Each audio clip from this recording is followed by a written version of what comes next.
Welcome to the Desert Sanctuary with Carl and Laura Forehand. Often when we have doubts about religion or simply want to ask questions, it can feel like we are wandering out into the desert. We would like to invite you to join our sanctuary, the Desert Sanctuary. We've tried to pick guests that would resonate with and challenge us and our fellow seekers here in the desert. We believe that a key to the journey is to keep asking good questions, and we believe that all stories are sacred.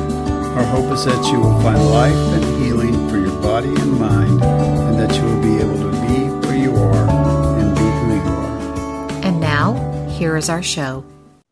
Hey, welcome back to the Desert Sanctuary. We're starting on part 2. If you haven't listened to part 1 of our discussion with Dr. Bruce Epperly, go back and do that. And these should be independent, so you could listen to them, but maybe listen to the first one, get an idea. And now we want to move on with Bruce to talk about calm and troubled times. We are definitely in interesting times, right? And yes. In politics seem to be all or nothing.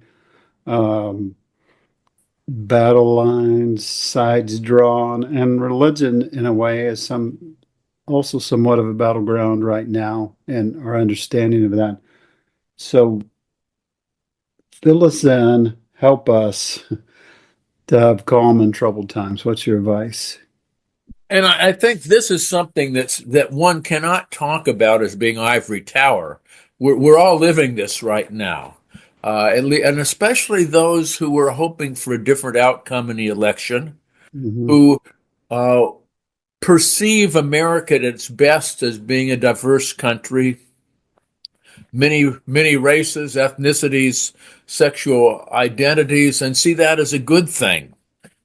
And those of us who see America at its best as a moral leader in the world, despite some of our negative history, obviously. These are tough times. They're also tough times because, for me personally, because I live in the Washington, D.C. suburbs. And what we're hearing, again, affects people's lives on a daily basis. I have a number of friends who've taken the buyouts from the government. I have a number of other friends who are worried from day to day whether or not they're going to have a job, and it's a type of psychological terrorism. For the first time in my life, I'm worried about Social Security. I don't depend fully on it, but it makes a difference. And when the head of Social Security talks about skipping checks, something no one else has done in the past, a good leader does not create unnecessary anxiety. Yeah. A good leader may shake things up, but they don't do it in a way that makes the populace feel wary, weary, and worn out. And these are troubled times. I take some solace in a couple areas. First of all, we're not the first ones to experience this. That's I take some solace because as a progressive white male, which comes with at least the last two, white male has a lot of privilege built into it, and a middle-class white male has a lot of privilege built into it.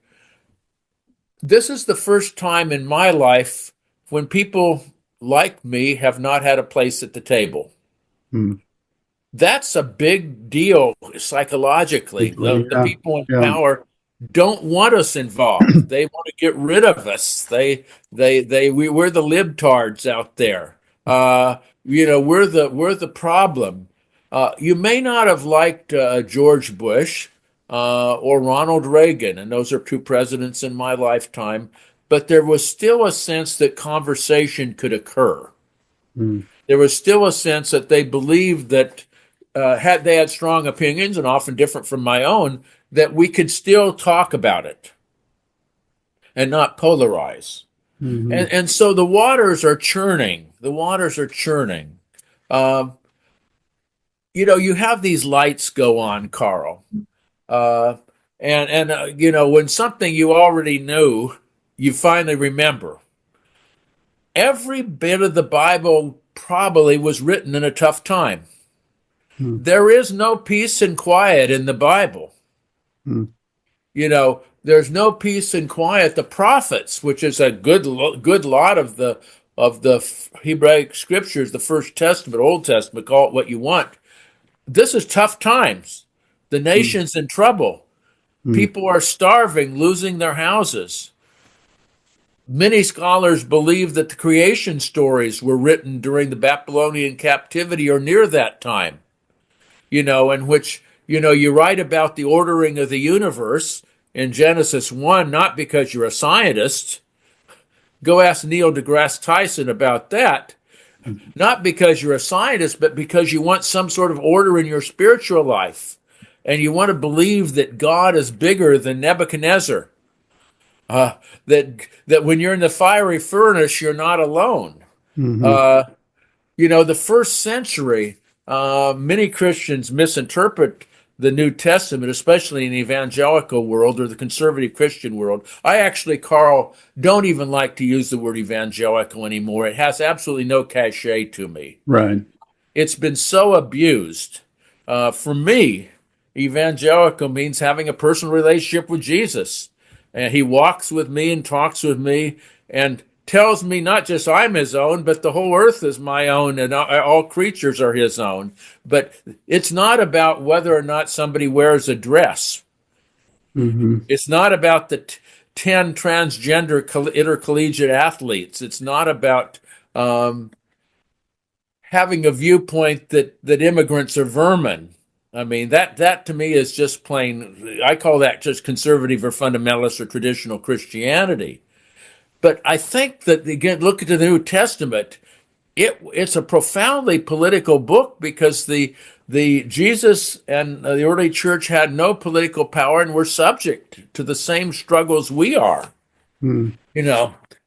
Sermon on the Mount could be read as a way to survive the crisis of the time.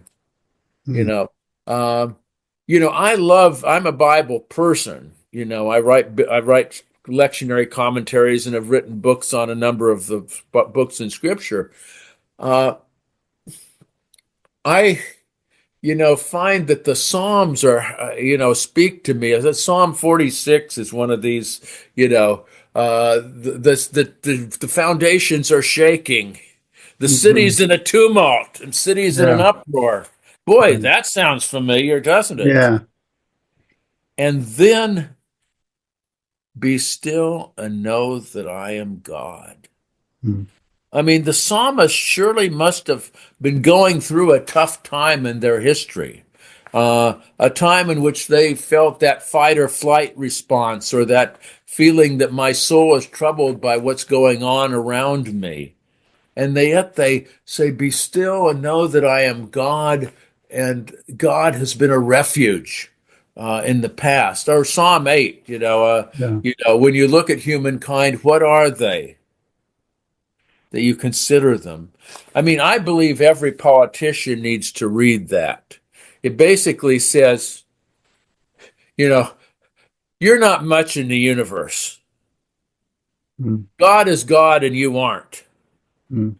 That actually being fired from being God is a good thing. But there's always a temptation, as they say in Washington, D.C., where I know a number of these politicians and newsmakers. Some were my students once upon a time. They smell the perfume, uh, and they get the heady sense of power. But Hmm. it's important to know God is God and you aren't. Right. Uh, how to find calm in the storm, I think, is really key, because this is going to be a long journey.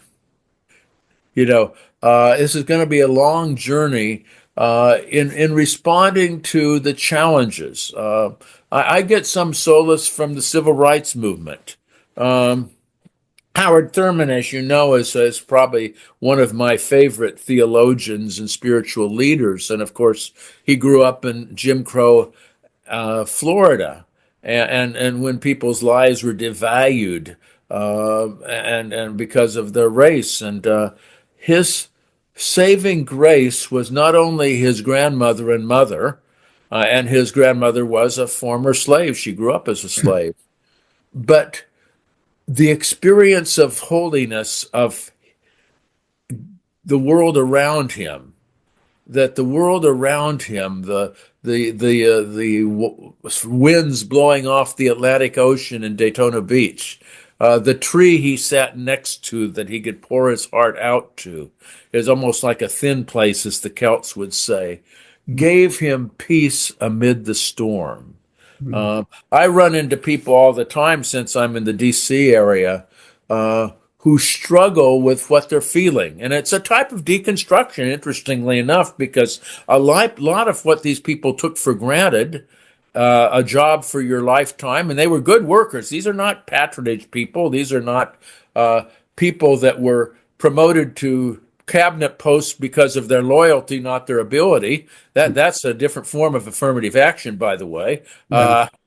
But these were people who dedicated themselves to a task. And some of them are saying, I wake up in the morning with this feeling of anxiety and hate, and of course, when they're saying, well, I hate these people, I always refer them to Psalm 139.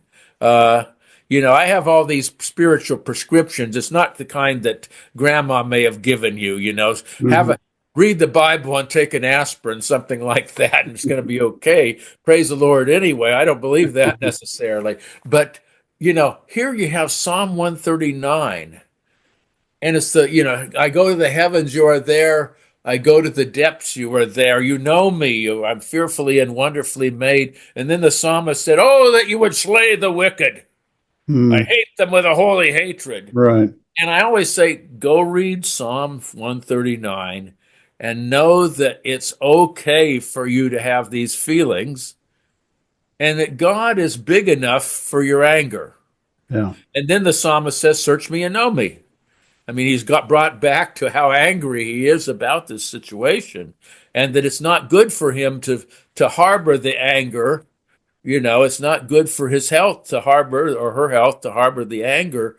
But they need to take it. And those old evangelical songs that the evangelicals don't often get, take it to the Lord in prayer. Yeah. So the new evangelicals is a new group in the internet world. They are professing that they're for victims of abuse. And then because they're a big group, not intentionally, I'm not saying they intentionally did this, but they have been traumatizing people even more. Mostly because it's just not managed and it's big. Yeah. The answer for calm in these times, I believe, is not in a big group. Yeah. That's not where you find that calm or peace or healing. Do you agree? I couldn't agree with you more. This past Sunday, our church sponsored in the evening a dinner for federal employees. Maybe 20 people attended, and 10 were retired government folks, and 10 were probably working in the government. And there were tears, and there were stories, and it was a safe place, and it was small enough. I think there's a power that comes from looking across and seeing somebody and looking into their eyes. There's a power from knowing, and this is a non-hierarchical group. The persons who put it together were just saying, we want to have a dinner and take it wherever you want. Our church has, is in the midst of the DC area, so this is real world for us. But take it where you want. How can we help you? Right. We're not trying to get new members. We're not trying to increase the budget of the church. That's not the point, is to be faithful to people in pain. I think the challenge sometimes of when we're dealing with trauma in a big group is that the stories just kind of get out of control. Yeah. And there's a certain, we need the lamentation. But you know what? That's that saying, the God with skin. The God with skin, which is some trusting person beside you. And I think for people experiencing trauma, trust is the key issue. Hmm.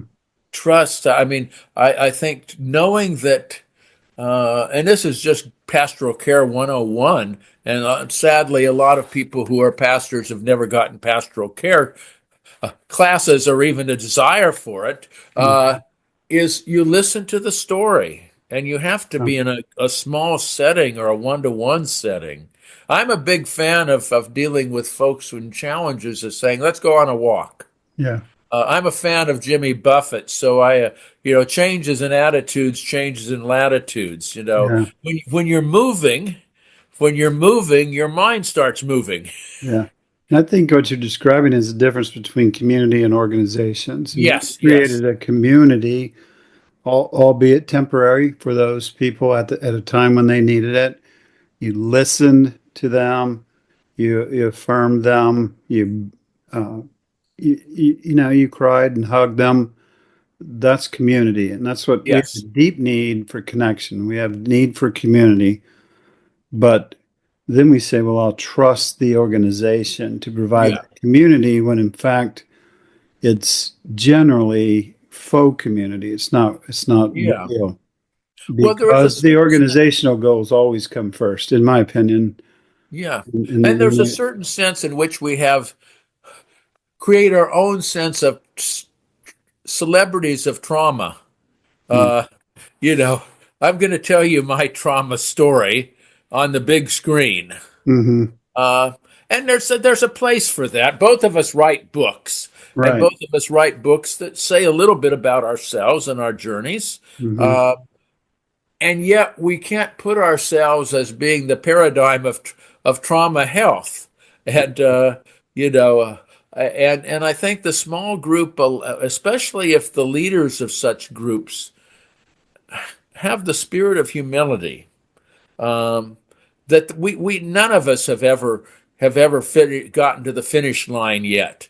I always one of my favorite hymns. I'm a big fan of the spirituals, and when I get on my high horse, and all of us get on our high horse every so often, or we can be perceived to be on our high horse, I always say, well, I'm standing in need of prayer too. mm-hmm, Not the doctor, not the teacher, but it's me, oh Lord, not my brother, not my sister, but it's me, oh Lord, stand in need of prayer. right. Not Donald Trump or Elon Musk, but it's me, oh Lord. Lord knows they need some prayers, but it helps level the playing field, which is really hard to do.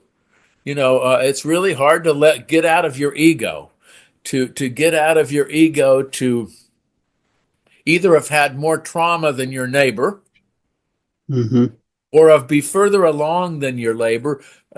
We were talking about mystics last week, and one characteristic of mystics is a tremendous humility. You mm-hmm, wouldn't expect somebody who has a truly personal psychedelic, if you want to use the word of the '60s, when I was growing up, mm-hmm. in this relationship to God with all the lights and colors and saying, "Oh, how far I am from God." You wouldn't expect somebody who seems to be light years further than you on the spiritual journey to confess their finitude and fallibility. The mystic never tries to be better than their neighbor. Yeah, it's good Uh, advice. Yeah. and I don't even think Jesus did. I mean, it's an interesting thing to ponder that don't call me good.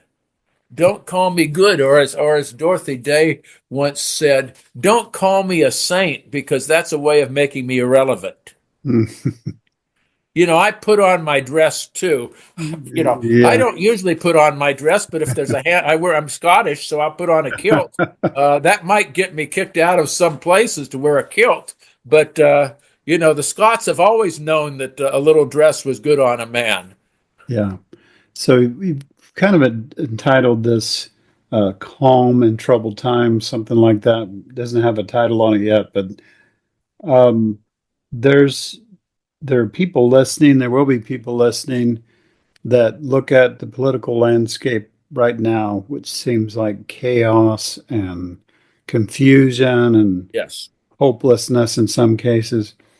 The religious minefield of not just there's lots of problems with abuse scandals and Yes. everything in organized religion, but then as we come out of that and look for something new, we form groups that aren't ready, Yep. that cause the same kind of trauma, and we find these. It's a tendency for me to go, well, just screw it all, Oh, of get course. it all away from me, and I don't care, and I'll go back and I'll keep writing, and I'll be okay. But and then there's just the internet minefield and all the things that come along with the internet and how news is targeted to us and things like that. There's all of those things. And I meet people, especially advocates or allies, that are just tired. They're like, I Oh, don't do yes. it anymore. Can can you give us some straightforward grandpa? I know you're a grandpa like I am. Yep. Oh, yeah. It's the heart of my life. Some grandpa advice Sure. for how we find calm in troubled times and move forward. Um, Maybe part of that is I got to give up that I'm the savior of the world and I'm going to be Yes. the answer for everybody else. But what advice would you have for people that are struggling, that just want to love their neighbor, just want Well, to yes. help some other people along the way that are struggling?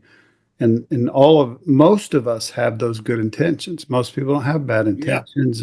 I don't know a pastor that started out saying I want to hurt people and abuse Yep. my congregants and things like that.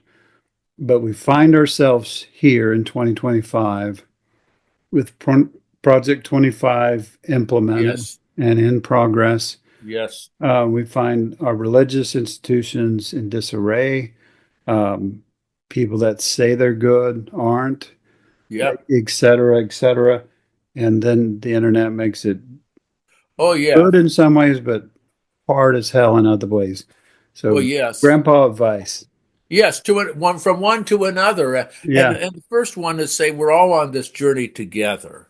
But my wife encountered a quote that I think is powerful for this time. My wife, Kate Epperly, I want to give her a name. Uh, Good. Self-care is resistance. Self-care is resistance. Mm, By that, we need to take care of ourselves along with others. It's the old put your oxygen mask on first before you take care of the infant, because if you lose it, you're not going to be any help to the infant. And it's a kind of combination of the micro and the macro. Uh, mm, the We need to take care of ourselves, which is not, as I spoke about in mysticism in the last session, is not self-interest, but it's the fact that without taking care of myself and cultivating my relationship with the holy, I'm either going to act out, burn out, mhm, hurt myself, or hurt others. Uh, So, caring for yourself by whatever way works for you. Take care of your physical health, take care of your spiritual health. Meditate, pray, walk, whatever gets you into that sense of alpha state. There's no one path that suits all. Find a few people you can be yourself with. mhm. Uh, And that trust. don't have any expectation than you be any different than you are today. You may be different. Mhm. You may be enlightened tomorrow, but today you're a mess. Yeah. And who can deal with you in a way that is reciprocal, you care about. Mhm. Um, Cultivate the mindfulness. I love the Jewish saying of the mystics. The world is saved one person at a time. Mm, And I'd like to narrow that down to say that the world is saved one moment at a time. mm, Uh, Bring a Holy Spirit, your Holy Spirit, to mhm, each encounter. Uh, uh, it takes a lot of mindfulness, but you can always bring yourself back. I am, I'm sort of, I have a number of communities, and two of them are Two of them are the shopping center I shop at early in the morning. I do my big shop over at Trader Joe's with my wife, but when the grandchildren are coming and I have to get some extra milk or something, or Lots of knowing that they'll candy eat and me out stuff. of house, a couple gallons quickly, I go to the store at 6:30 or 7 morning after my walk, and I've gotten to know in the last handful of years everyone who works there. Mm. And it's a little community where I try to give them a good word. The Wells Fargo Bank, of all places, is a little community. All the women who work there are immigrants, and I always make a point of affirming them in the United States. I can't do much about Donald Trump right now. Right. I can welcome an Afghan family, as our church did this week, as my wife was trying to found them a home yesterday. They came in without any notice 2 or 3 days ago. Single woman, three children. We took them out, got them dinner, et cetera, et cetera. Our church has made a commitment for a year to support them. That's real money if you do that. Yeah. But we can chip in. I have plenty to eat. Too much. But and the other is being both, as I know you like to use the term ally and advocate. One is the ally, the person-to-person relationship in which, behold, you are a child of God and you matter. The advocate, I think we get a power by doing what's in our hearts to change the world in the political realm. We don't have much power. The levers of power aren't ours now as such. But we can choose where to shop. We can choose the car we're going to buy next. We can choose to call the leaders of our country. I'm fortunate that my two senators and Congress representative are people that are doing the right thing. But I can also, since they work for me, every representative works for us. I can pick up the phone and call Mike Johnson up. He's never answered my call, but and just simply say, "What are you going to go along with this issue? I think you should show some strength because the powers that be. This is true from Babylon to the first century." They want us to feel powerless. They want us to be burnt out. They want us to be traumatized. They want us to experience Chinese water torture where drip, drip, drip. But look at the first century church again. Look at Paul and Silas are singing in prison. I wrote a little devotional for my church during Lent. It was not intended to be published. I just wrote it for my church where I'm, in quotes, theologian in residence. With songs. Each day had a song, because if you have a song in your heart, Howard Thurman writes a wonderful book called Deep River about the Negro spirituals, what was known then as the Negro spirituals, and how the spirituals kept people alive in terrible times. How the spirituals nurtured the spirit. James Cone has another wonderful book, The Spirituals and the Blues. They're two of the best books possibly on the spirituals, and they nurtured me. So for me, I sing more. I try sing more, because if you got a song in your heart, I think of that beautiful hymn from the 19th century, how can I keep from singing? God is God and they aren't. And then there was the people that are troubling us most are fearful, frightened, sad souls. And we've talked about trauma, and some of our politicians are just taking their trauma out on the country. If they had gotten in a therapy group, if they had somebody who accepted them, somebody who said it's okay for you to be different, or it's okay for you not to win. It's okay for you to just simply follow your dream. We've been a very different place. So we're in our nation. The number of our leaders are just projecting their trauma on the whole country, and we can't let them traumatize us. We have to deepen our spirits. Yeah, my therapist said, I was kind of lamenting about writing books and not enough people reading them or not getting attention or whatever. And she said, but you wrote a book. And I said, yeah, I did. And she said, but you wrote a book. And she kept saying it Yeah, until I finally, oh, I get it. I understand what you're saying.